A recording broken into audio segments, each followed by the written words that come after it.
A Nigerian girl working in a pizza shop never imagined her life would change in one night when she stumbled on a bleeding Korean man on her way home, determined to save him. She unknowingly steps into a deadly war with a ruthless Mafia squad hunting him down. Every second counts. Every move could be her last. Will she save him or become their next target? Find out in this heart-stopping story filled with action, suspense, and deep emotion. If you love intense stories like this, don't forget to like, comment, and subscribe. This is Bella's story time. Life, they say, has a strange way of changing the plans of mortals. One day you are wrapped in dreams, believing that the path you have chosen will lead you to light.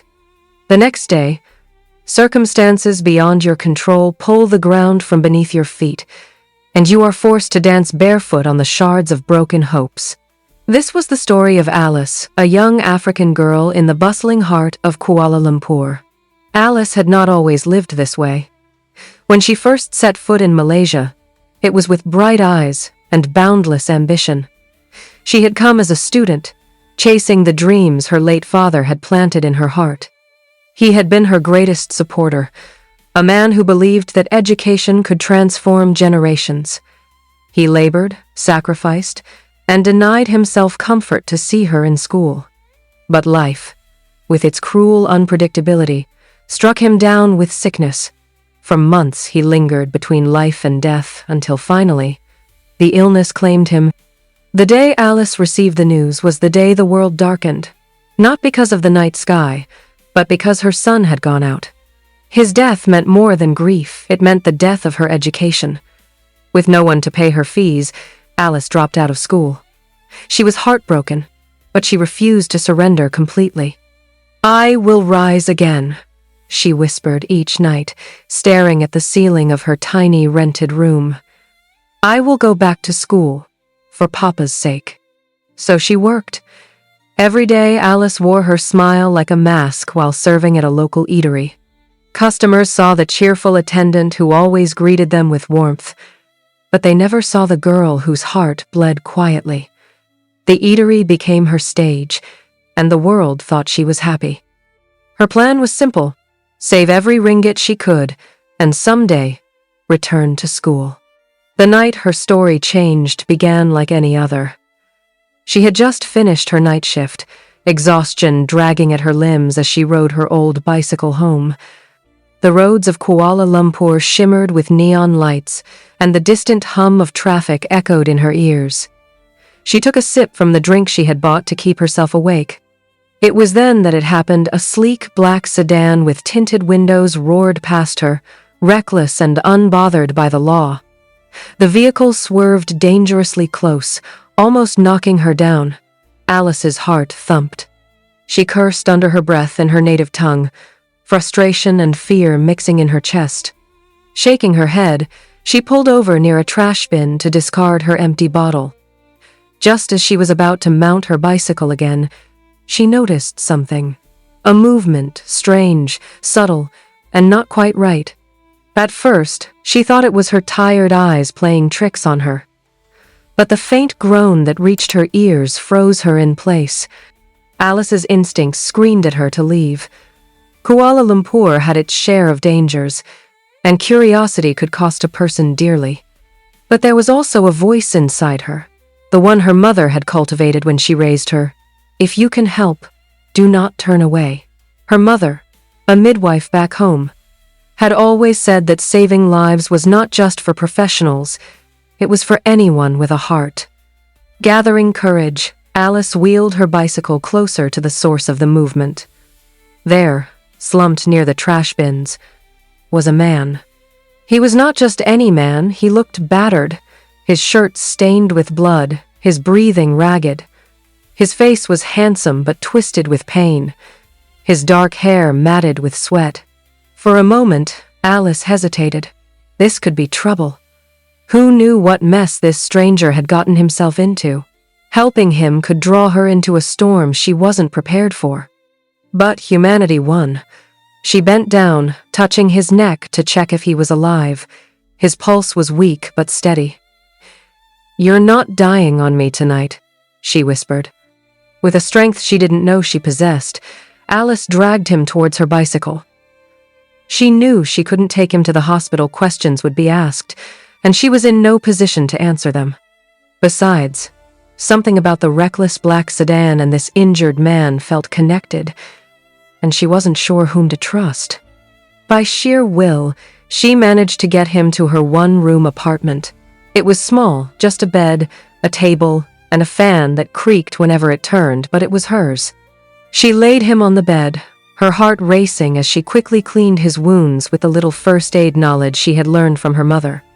Her hands trembled, but she worked carefully, whispering encouragement to herself. In her search for clues, Alice found his wallet. Inside was an identification card. She paused, reading the name aloud in a hushed voice. Kim Min-jun. The name meant nothing to her. He was just another man, perhaps a tourist who had fallen into the wrong hands. Still, there was something about his appearance, his tailored shirt, and the expensive watch on his wrist that told her he was not ordinary. Alice sighed, brushing a strand of hair from her face. "Whoever you are, Kim Min-jun, you're safe here." That night, Alice hardly slept. She sat by the edge of the bed, watching over him as though guarding against unseen enemies. Outside, the city went on as usual, cars honking, street vendors calling, life buzzing. But inside her room, something had shifted. She didn't know it yet, but this stranger would change everything.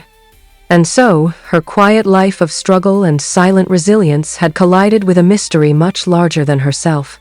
The girl who once only dreamed of school was now on the path to a story filled with danger, secrets, and an enemy she had never imagined. The night was silent except for Min-jun's shallow breaths. Alice whispered a silent prayer for strength. She had no idea what tomorrow would bring, but deep in her heart, she felt the storm had only begun. The night bled into dawn, and still Alice had not slept. The fan in her tiny room creaked as it circled lazily above, stirring the humid air.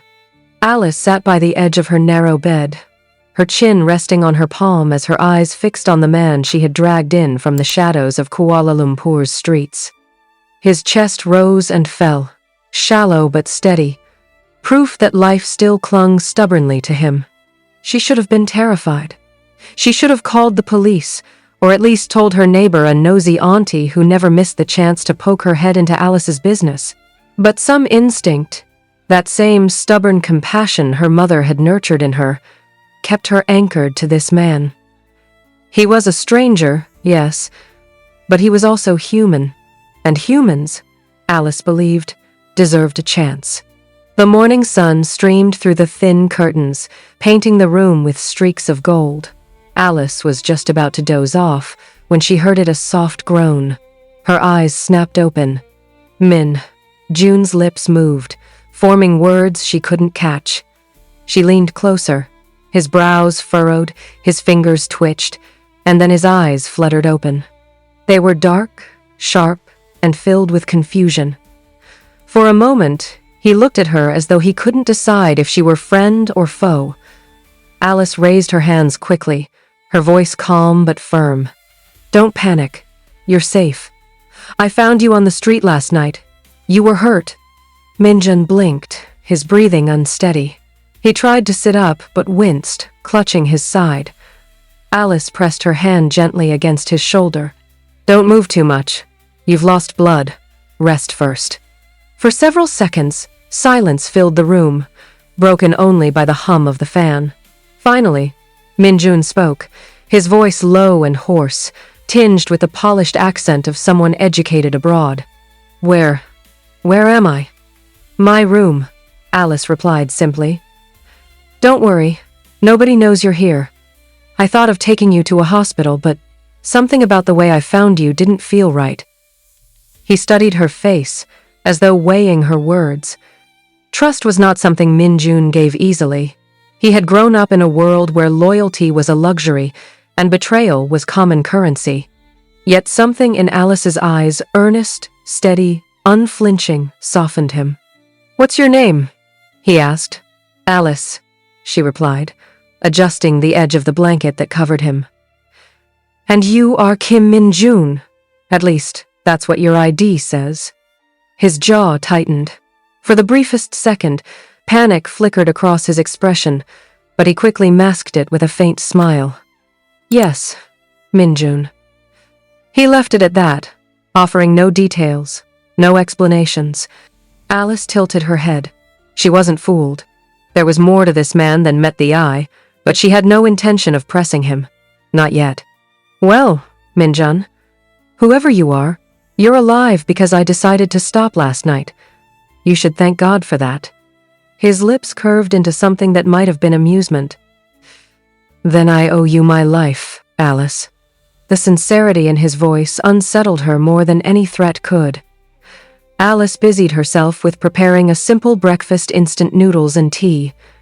It wasn't much, but it was all she could afford.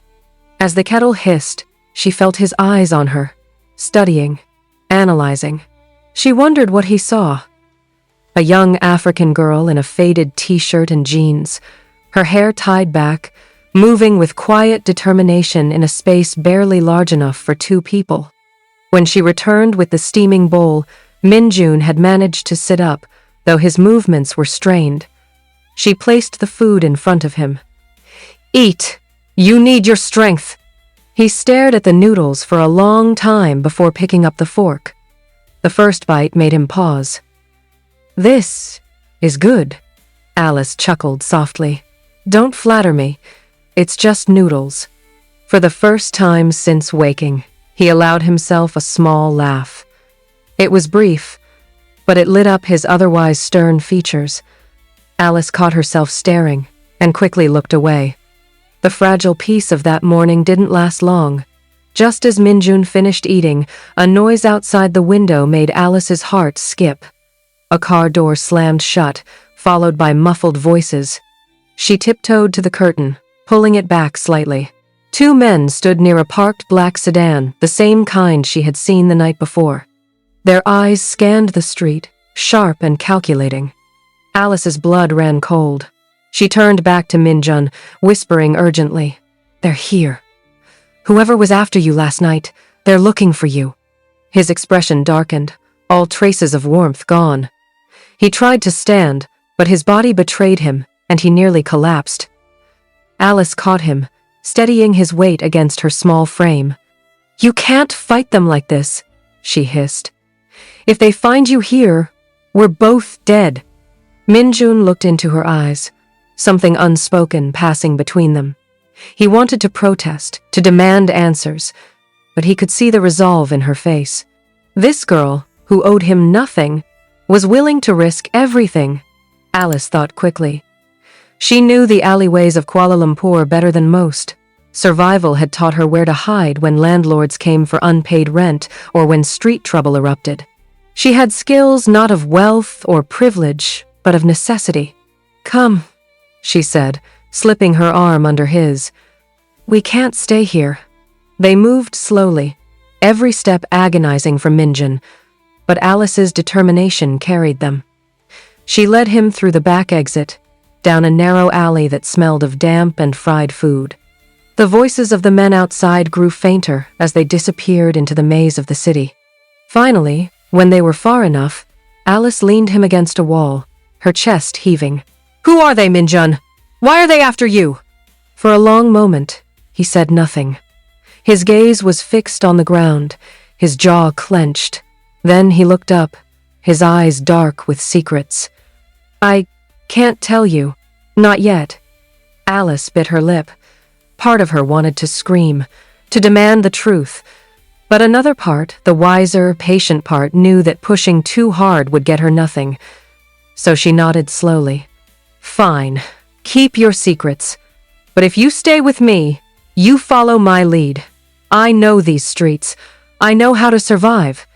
And right now, survival is all that matters." Jun's lips curved into a faint, almost admiring smile. "You're braver than you look, Alice." She shrugged, though her heart was pounding. Life taught me how to be brave. As the city buzzed around them, neither of them realized how deeply their fates were now intertwined. Alice had dragged a stranger from death's door. What she didn't know was that the stranger carried with him a storm that would soon engulf them both, a storm born of wealth, betrayal, and a family secret powerful enough to shake nations. And for the first time in years, Alice felt it again, that tingling sensation deep in her gut. Her life was no longer ordinary. She had stepped into a story far greater than herself. Alice stood at such a crossroads the day she chose not only to help a stranger, but also to protect him. What she didn't know was that the choice would paint a target on her back as well. The narrow alleyways of Kuala Lumpur had saved Alice many times before, but this was different. She was no longer just running from nosy landlords or escaping curious policemen checking for student permits. Now, she was hiding a man whose very presence attracted shadows darker than anything she had ever known. Minjun leaned heavily against her, his breaths shallow but his gaze sharp. Even injured, there was something about the way his eyes darted around, taking in every detail, that told Alice this man had lived in danger before. He wasn't new to fear, but unlike Alice, who had learned to fight with wit and instinct, Minjun carried himself like someone trained to survive. "We can't go back to my place," Alice whispered, as she guided him deeper into the tangled heart of the city. "Those men will come looking. Once they see the blood on the ground and ask around, someone will point them in the right direction." "Then where?"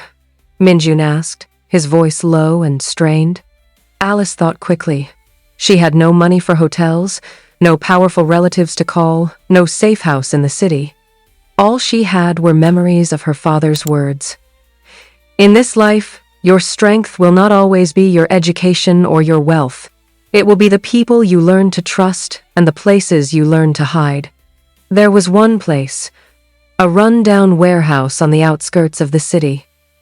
She had stumbled on it once when she worked double shifts and missed the last bus home. It was abandoned, but she remembered a small corner stacked with old crates that could shield anyone from prying eyes. "We go to Jalan Sungai Besi," she said finally. "There's an old warehouse there. No one bothers to go near it. We'll hide until it's safe." Minjun studied her carefully, as though trying to see beyond her simple words. He wanted to ask why she, a stranger, was willing to risk so much for him. But for now, he held his tongue. His pride hurt him more than his wounds. He, the son of one of Korea's most powerful men, reduced to leaning on a girl who had nothing but grit and determination. The journey was long and painful. Twice, Alice had to duck into alleyways when she spotted the black sedan patrolling the streets.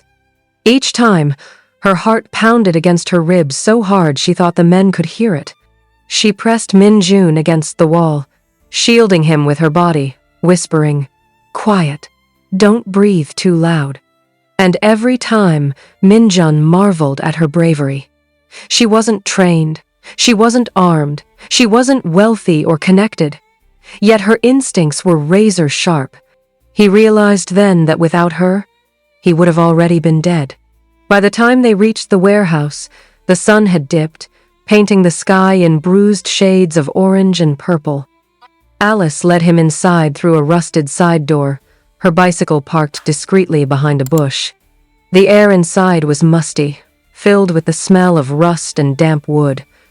Broken glass crunched under their feet. "This will do," she murmured, guiding him toward the far corner. She arranged old crates into a makeshift barricade, then spread out a torn tarpaulin she found lying around. Minjun sank onto it, exhaustion etched deep into his features. Alice knelt beside him, wiping the sweat from his brow with her scarf. "You'll be safe here," she said softly. "At least for tonight." He caught her wrist gently, his eyes searching hers. "Why are you doing this? You don't even know me." Her throat tightened, but she met his gaze squarely. "Because my father taught me never to walk away from someone in need. Because my mother showed me that saving one life is worth more than all the riches in the world. And because," she paused, swallowing the lump in her throat. Because if I don't help, I'll never forgive myself. For a long moment, silence hung between them. Min, June's grip loosened, and he released her wrist. He leaned back, closing his eyes. You're different, Alice. She gave a small laugh. Different doesn't pay the bills, but it keeps me alive. As night wrapped itself around the city, Alice settled on an old crate, keeping watch while Minjun slept. She should have been exhausted, but her mind buzzed with questions. Who was Minjun really? Why did men in black sedans want him dead? And why did he carry himself like someone who belonged to another world? Just past midnight, her questions found an answer not in words, but in danger. The sound of footsteps echoed faintly outside the warehouse. Alice froze, her ears straining. The crunch of gravel, the murmur of voices, the metallic click of a gun being cocked. Her blood turned to ice. They had found them. Quickly, she scrambled to Min, Jun's side, shaking him gently. Wake up! They're here! His eyes flew open instantly, all traces of fatigue gone. He grabbed her arm, whispering, Hide. No! She hissed back. I know this place better than you. Trust me. She pulled him deeper behind the crates, crouching low. The warehouse door creaked open, and beams of flashlight cut through the darkness. Shadows moved across the floor. There's blood here, one voice muttered in Malay. He must be hiding somewhere nearby. Alice's heart pounded so loudly she was certain they could hear it. She pressed her palm over her mouth to stop her breathing from giving them away. Beside her, Minjun was tense, every muscle ready to spring into action despite his wounds. The men moved closer. One of them kicked a loose tin can, the clang echoing painfully in the stillness. The beam of a flashlight swung dangerously close to their hiding spot. Alice's nails dug into her palms. Please, God, please don't let them see us. Then, as though fate itself intervened, a loud crash echoed from the far side of the warehouse, rats scurrying across a pile of broken bottles. The men cursed under their breath and turned their lights toward the sound. Check over there, one barked. Seizing the moment, Alice tugged Min, June's hand. They slipped quietly through a gap in the crates and crawled toward a small opening in the wall, barely wide enough for a person to squeeze through. With effort, Alice pushed Minjun out first, then followed, her breath catching as the night air hit her face. Outside, the city lights shimmered in the distance, but danger pressed in closer than ever. Alice looked at Minjun, her voice trembling but firm. We can't keep running like this. If you want me to help you, you need to tell me the truth. Who are you? Why are they trying to kill you? For a moment, Minjun said nothing. Then, his eyes darkened with secrets too heavy to speak. I can't tell you everything now, but know this. If they find me, they won't stop until I'm dead. And if you stay with me, you'll be in danger too. Alice straightened, her jaw set. Then we'll make sure they don't find us. It was a bold promise, one she didn't fully understand. But in that moment, Alice wasn't just the girl trying to save money for school. She was a protector, a fighter, a shield between a hunted man and the shadows that stalked him. And though Minjun still kept his secrets, deep down he knew Alice was the reason he was alive, and she might be the only reason he survived what was coming next. When you are hunted, every breath becomes a prayer, every shadow a possible enemy. Alice had never imagined that her small, fragile life would collide with such darkness. But fate is not kind enough to ask permission before writing its stories. It simply throws mortals into the fire and dares them to survive. The night after the warehouse incident was long and restless.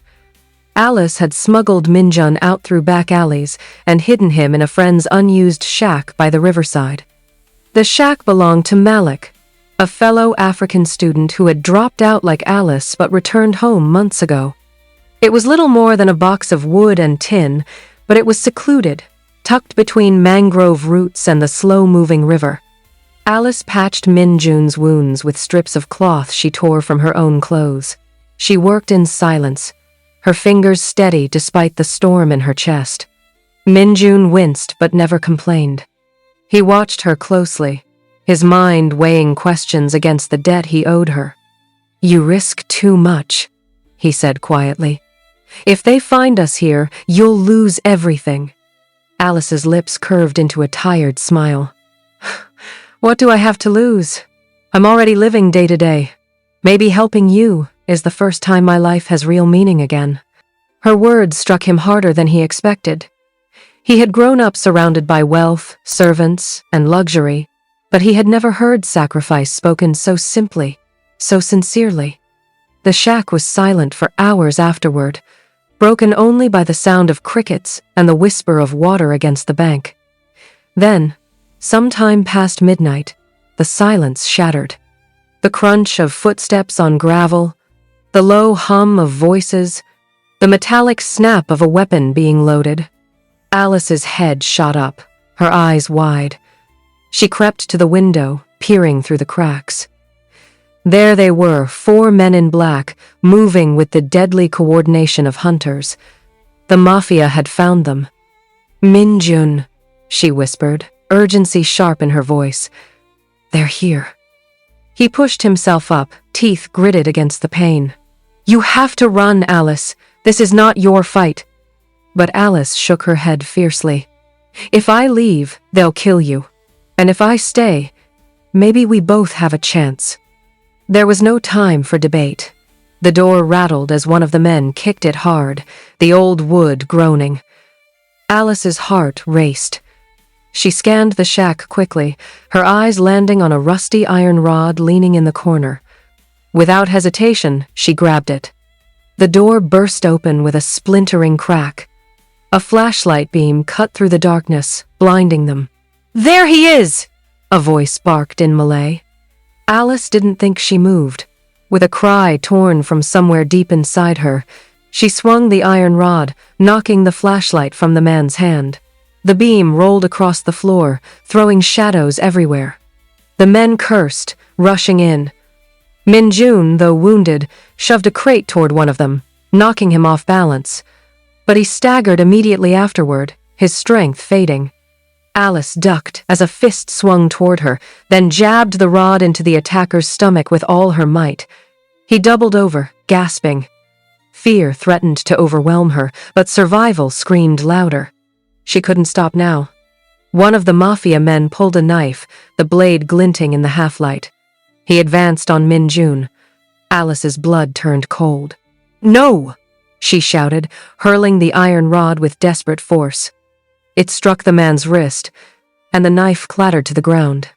For a brief moment, chaos reigned. The men shouted at each other, the shack's walls shaking with their struggle. Alice grabbed Min-jun's arm, pulling him toward the back window. "This way!" she cried. They scrambled out just as another man lunged for them. Alice felt the brush of fingers against her ankle but kicked hard, freeing herself. They landed in the mud outside, gasping for breath. The Mafia wasn't far behind. Flashlights danced across the riverbank, voices shouting in fury. Alice pulled Min-jun into the mangroves, the roots twisting like claws around them. The mud sucked at their feet, slowing them, but the shadows of the trees gave them cover. "Over there!" one man shouted. A gunshot split the night, the bullet tearing into the water beside them. Alice's heart nearly stopped. She had never heard gunfire so close before. Panic clawed at her, but she forced herself to move.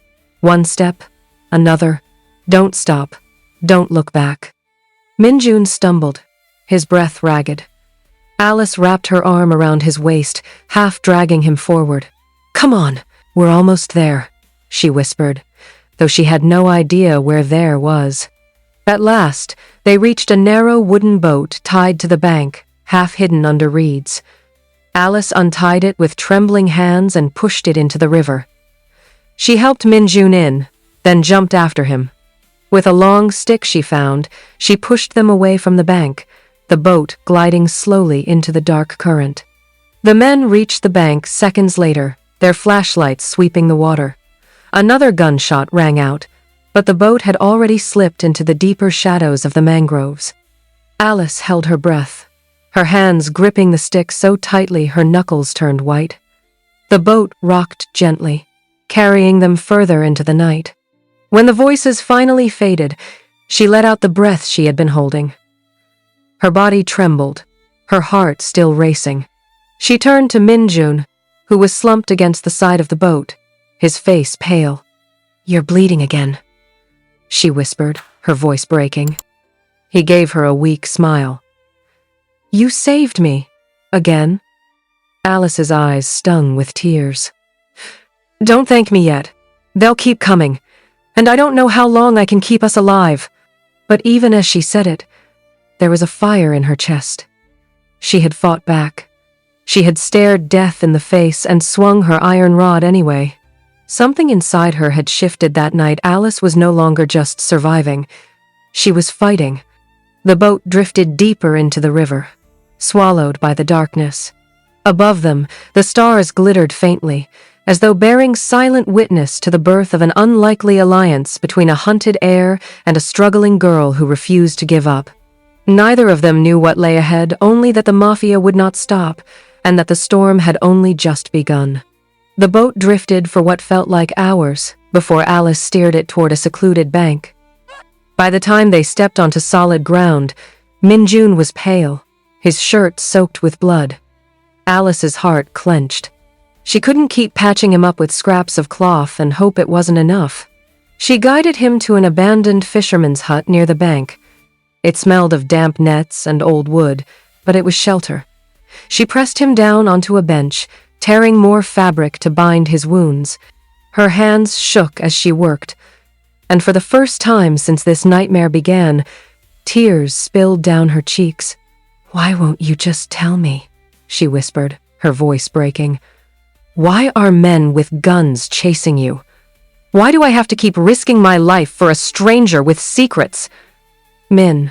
June's eyes softened, guilt shadowing his face. He reached for her hand, weak but steady. "Alice, you deserve the truth. You've earned it 100 times over." He drew a ragged breath.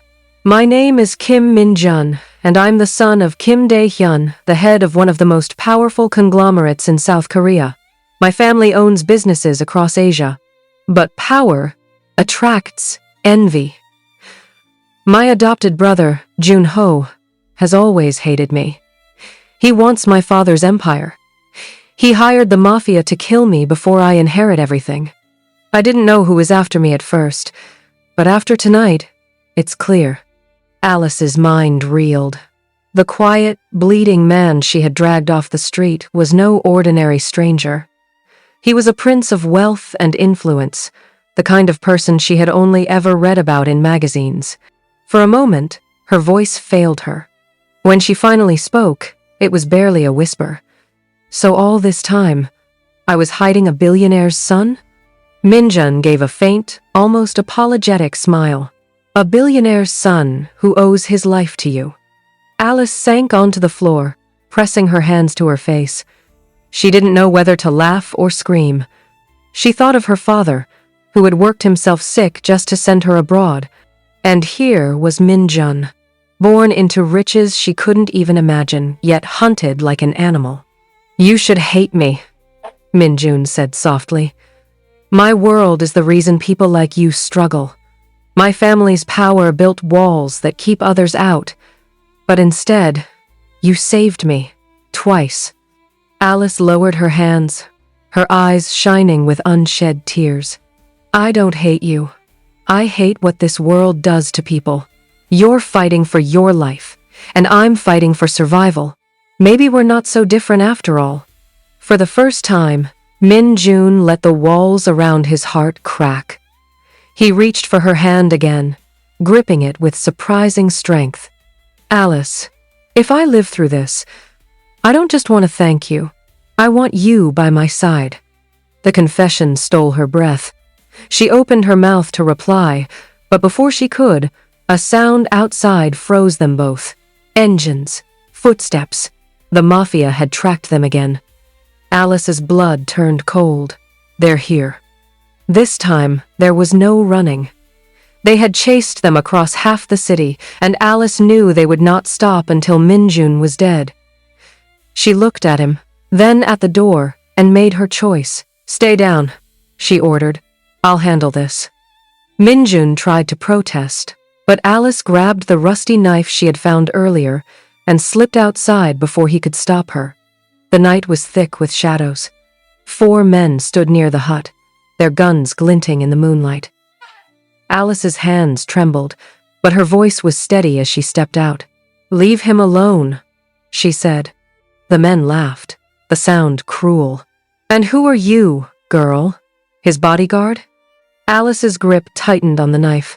She was no fighter, but she was desperate. And desperation makes even the weakest dangerous. Before the men could advance, headlights suddenly cut through the darkness. A convoy of black SUVs roared onto the scene. Men in suits poured out, weapons drawn, but this time, they weren't Mafia. They bore the insignia of Korean security forces. The Mafia froze, caught off guard. A commanding voice rang out. "Drop your weapons! You're surrounded!" Alice's heart leapt as she saw Minjun stagger from the hut, supported by 2 bodyguards. And behind them, stepping out of the lead SUV, was an older man with silver hair and an aura of authority that seemed to bend the very air around him. "Father," Minjun whispered.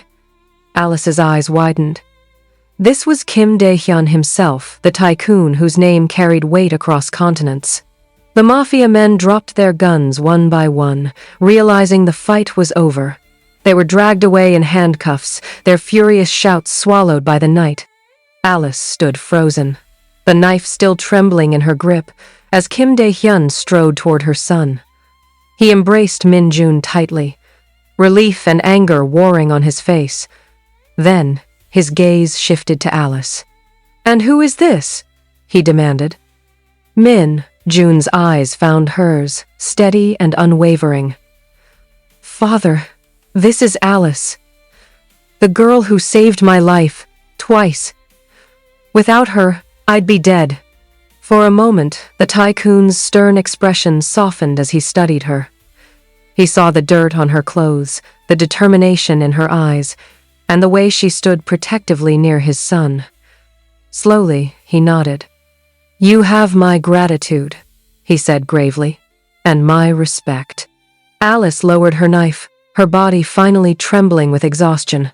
Relief crashed over her in waves, so powerful she nearly collapsed. Days later, Alice found herself on a private jet for the first time in her life.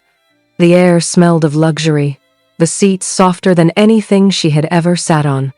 Minjun sat beside her, his wounds healing, his hand resting gently on hers. Below them, the clouds stretched like a sea of white. Ahead of them, Korea waited a land she had never seen, but which would soon become part of her story. As they descended, Minjun leaned close and whispered, "Alice, I want you beside me when I face Jun-ho. Together, we'll end this." And together, they did. Jun-ho's betrayal was exposed. His alliance with the Mafia laid bare. He was arrested, his ambitions crumbling into dust. The empire Minjun had once feared inheriting now seemed less like a burden and more like a chance to build something better, something his father had never imagined. Through it all, Alice remained by his side. She was no longer just the girl who served noodles in an eatery. She was his shield, his strength, his compass in a world of shadows and power. And when Minjun finally introduced her to his parents, he did so not with hesitation, but with pride. "This is Alice," he said, his voice firm.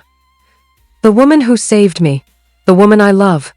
Alice's heart swelled as she stood beside him, no longer just an outsider but part of a story she had never dreamed she would live. And as the future stretched before them uncertain, but bright, Alice whispered a silent prayer to her late father. "Papa, I made it. I kept my promise. and I found more than I ever imagined. The shadows had tried to break her, but instead, they had shaped her into light.